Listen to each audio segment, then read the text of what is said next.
Thanks for inviting us to a virtual event of technological innovation to empower local community.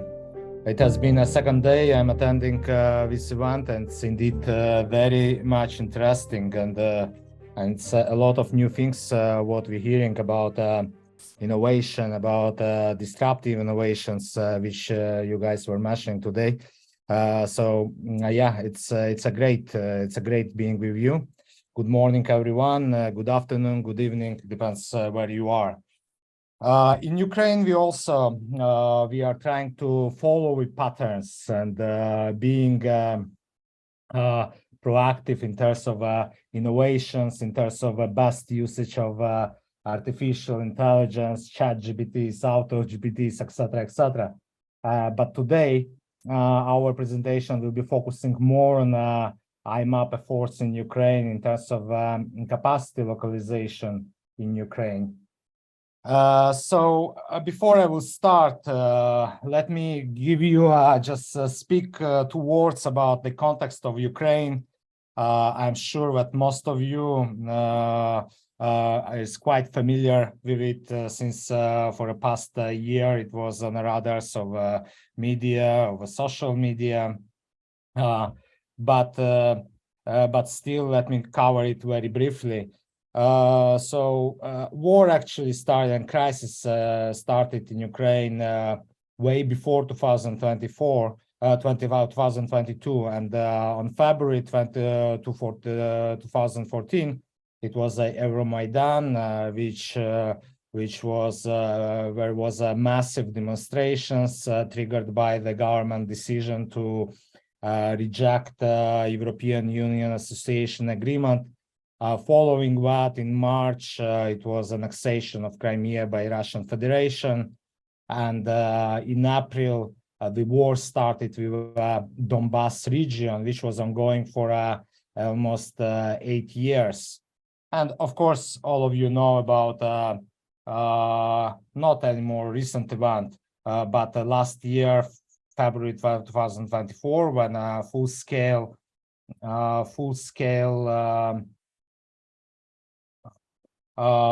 invasion was launched by Russian Federation in Ukraine.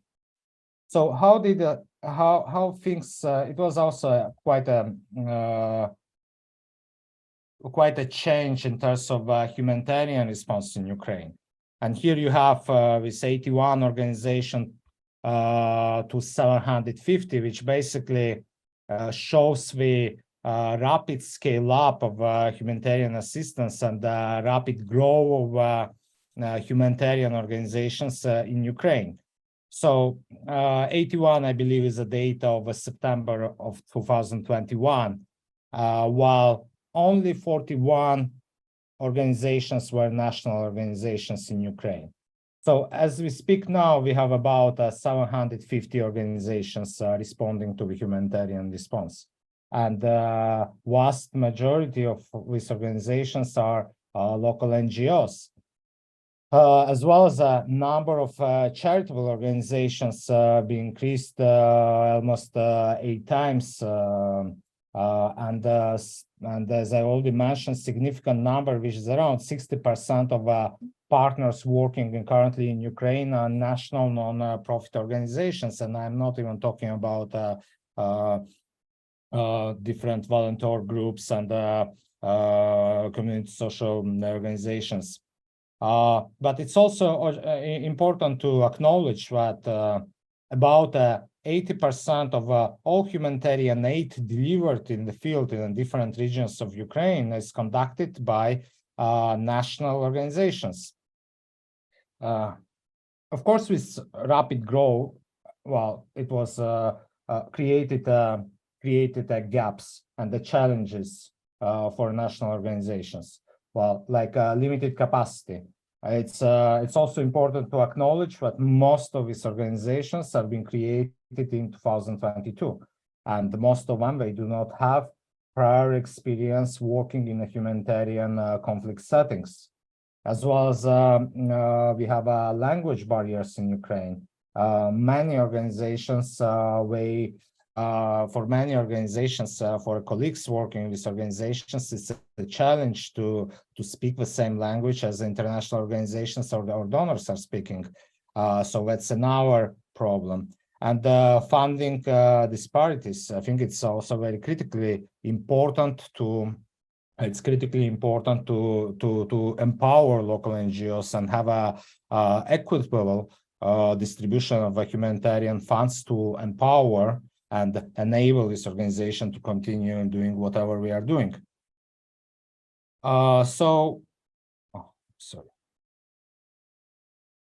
So about IMAP, what we are doing in Ukraine. Well, this is actually, I think I was doing once a presentation on that. I think Ukraine is quite different from any other crisis, at least where I was working myself. So we started our work sometimes. We were in March. We already had our first IMO who was in Ukraine, and then starting from April, we enrolled our first project, which aims to support humanitarian clusters and humanitarian partners with various modalities of information management. And one of most, I would say, engaging activity or modality what IMAP has was a capacity building. Once we started to offer that we can start building a capacity information management, we had a huge audience.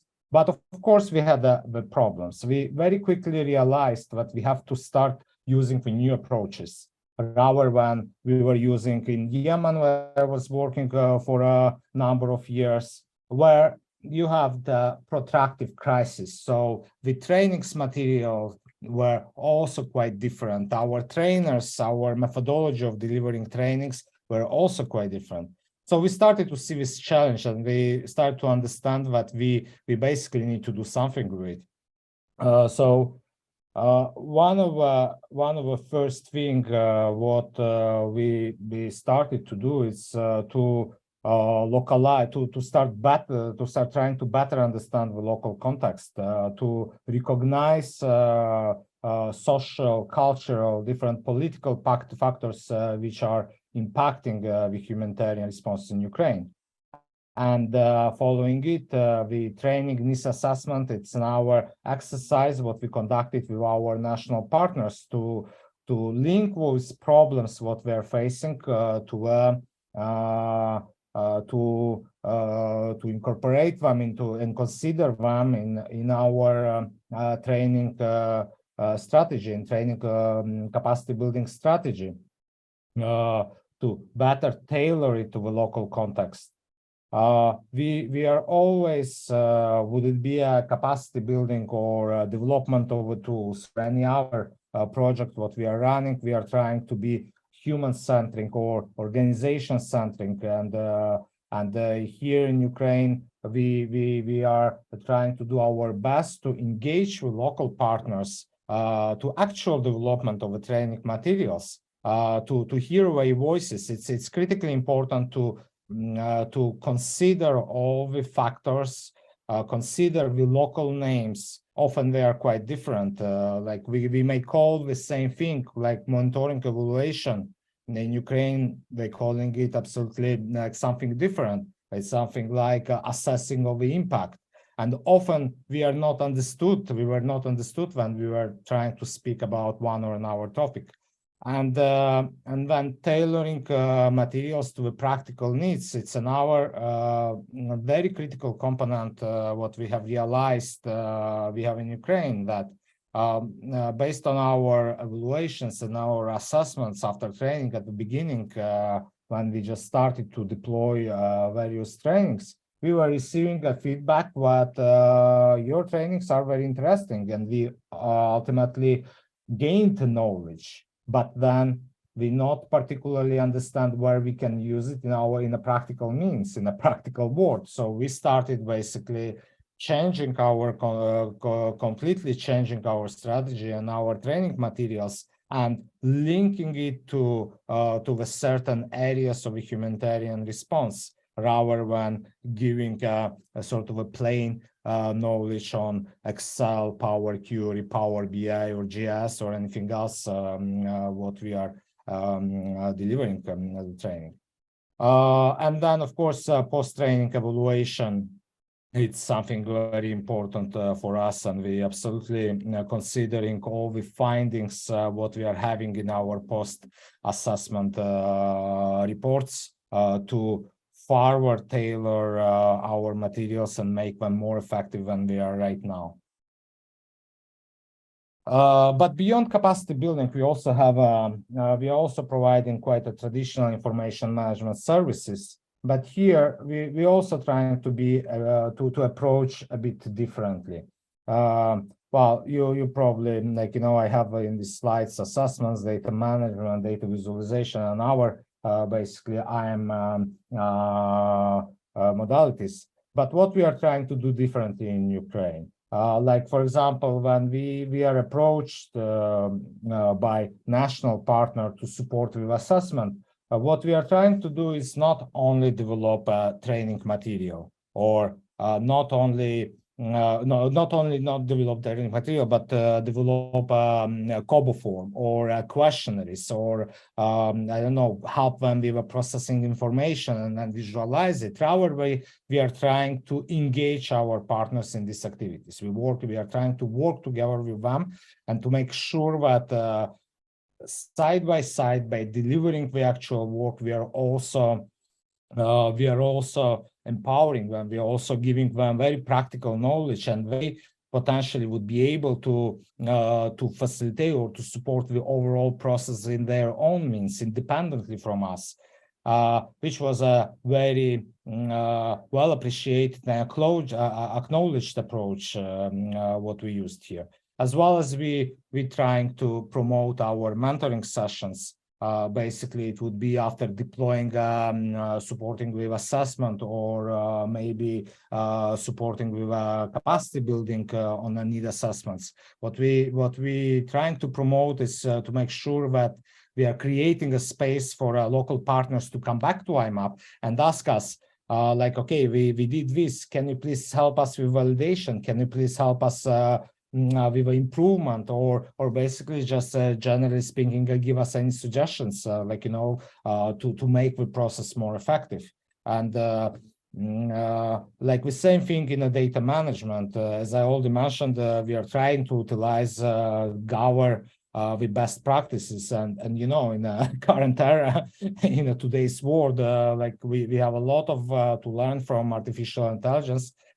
For example, and IMAP is trying to integrate some of tools into us traditional processes of data management in humanitarian program cycle, which we trying to share with our local partners as well to improve quality and more importantly time of delivery of information for decision making in Ukraine. Data visualization. Here we also saw that right from beginning, it was a lot of emphasis on production of different infographics, maps, products, different informative products. But what we also realized that there are not many products which were used by the humanitarian community, by national humanitarian community, for a reason that they were not adapted in terms of a language, in terms of a context. And this is what we are trying to do through our engagement with cluster leads to kind of strive to make sure that all the products are accessible in both languages, in Ukrainian and English. And the same thing with tool development. We traditionally develop a lot of tools for partners, but here we tackled the same issue. We came from Yemen with our amazing tools, which were facilitating humanitarian response in Yemen, and try to give it to Ukrainian national NGOs. But when we have realized that it's not something is not working. And I think one of the speakers yesterday mentioned that it's very important that we are not bringing a tool and asking people to tailor their knowledge to this tool, but rather do opposite, to making sure that we are tailoring our tools to the people who are going to utilize them. So well, when we developing any tools or systems in Ukraine to handle war on our complex mechanism, we are trying to make sure, or we basically engaging our local partners to work with us. Like the same thing with system development. Currently, we are deploying one system for wash sector, which is going to be ultimately hand over to the government. So we, right from beginning, we engaged the ITC department of the ministry to make sure that they know how to forward amend, how to use our approach of a system scalability in the future, and undergo all the required changes in the future in their own means. So it's very important to involve people with whom you are working in Ukraine to empower, to undergo a real empowerment of local NGOs. And of course, the same approach is used for GS and all kind of different mapping and tool development in the GS. So I map Ukraine capacity strengthening. So we were quite successful. We managed to develop quite a number of different trainings and adopt them, translate them. We still have a lot to go. We still have a number of new modules what we want to develop in the future, but we are prioritizing one by one because it takes time if we want to have effective materials to come up with an end product. So currently in Ukraine, we deployed around 17 training sessions, which were participated by almost 340 participants for 91 organizations. Although we still have a lot of participants from international NGOs or UN. However, even in NGOs, international NGOs or in UN, most of the trainings what we conducted, they were in Ukrainian language. I think Margarita would have one slide where she can speak more about demographics. So here I want to hand over to Margarita to walk you through our training system, training platform, what we are using in Ukraine. Margarita, do you want to keep a slide on my side?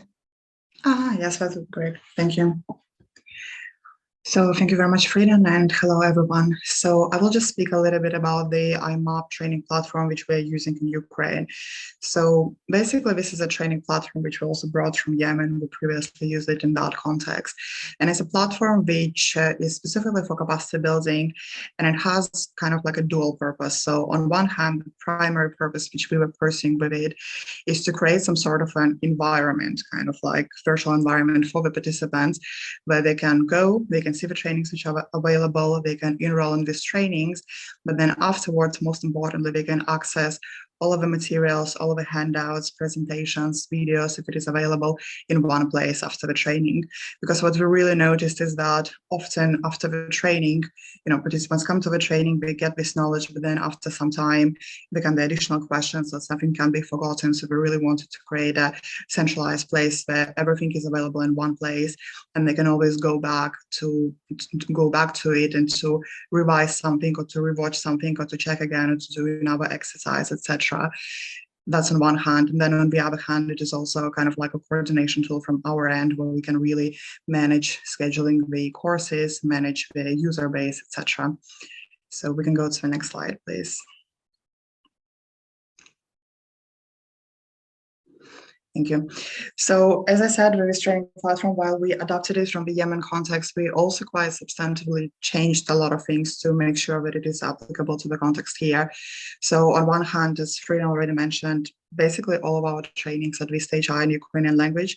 I think at the very beginning, we did 2 trainings in English language, but then we very quickly saw that there is really a need for trainings in Ukrainian language. At the very start, we engaged in conversations with partners. We also did several surveys to understand what are the needs, what are the what is the preferred modality, what is the preferred language modality. And then based on that, we started kind of like moving along. And I think this is the exercise which we are repeating on certain basis to understand basically how we are progressing and how we can better tailor things and move forward. So all of the materials in the system are available in Ukrainian language. So the full navigation inside the courses is in Ukrainian language. All the handouts also available in Ukrainian language. Sometimes some courses will feature also like short videos or step-by-step guides, etc. We also felt that it was really beneficial, especially in the beginning and well, basically up till now in certain regions, because when we started, we had some of the trainings through online modality. And what we also were noticing is that sometimes there was issue with electricity connection or network connection, internet connection, and that sometimes was creating certain issues and challenges during the training when for some of the participants, perhaps they would be disconnected and then reconnected again. So we always wanted to ensure that there is one place where they can go back and basically kind of pretty much repeat the training in one place, but then also at the same time that allowed us a space to upload additional materials. Because in our thing, what we also noticed, especially working with local partners and local organizations, is that people are really busy. So there's really not much time which they can spend on capacity building. So it has to be rather precise. It has to be very much tailored to how they can use it.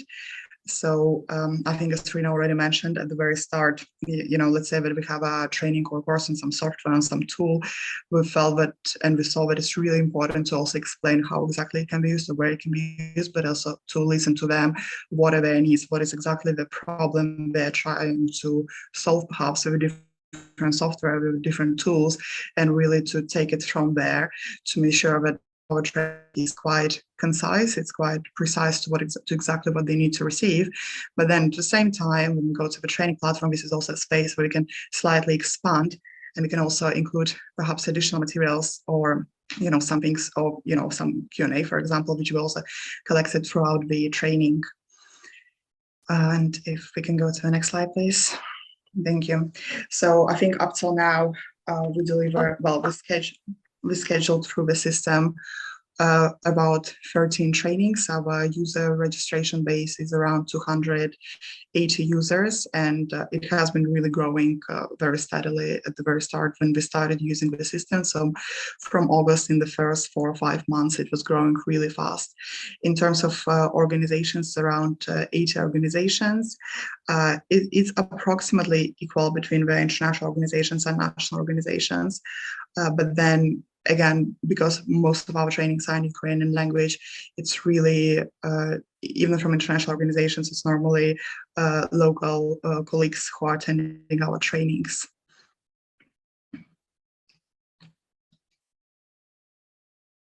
Thank you. Thank you very much, Margarita. And I think I forgot to update the last slide with new figures. Sorry for it. Yeah, thank you very much.